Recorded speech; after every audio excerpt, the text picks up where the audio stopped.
वज़ीर आला बलूचिस्तान सरफराज भुगटी की ज़ेर सदारत अमन अमान और हन्ना उड़क की सूरत हाल पर आला सतह इजलास हुआ। दहशतगर्दों के खिलाफ सैनिटाइजेशन ऑपरेशन शुरू करने की मंजूरी दे दी गई।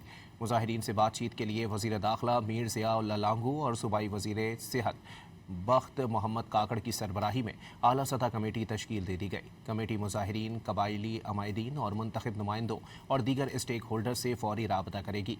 अमन अमान के क़याम के लिए फौरी तौर पर ज्वाइंट चेक पोस्ट कायम करने का भी फैसला किया गया। वज़ीर आला बलूचिस्तान सरफराज भुगटी की ज़ेर सदारत अमन अमान और हन्ना उड़क की सूरत हाल पर आला सतह इजलास हुआ। दहशतगर्दों के खिलाफ सैनिटाइजेशन ऑपरेशन शुरू करने की मंजूरी दे दी गई।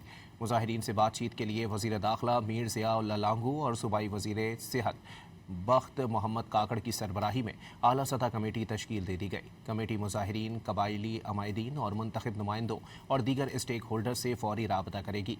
अमन अमान के क़याम के लिए फौरी तौर पर ज्वाइंट चेक पोस्ट कायम करने का भी फैसला किया गया।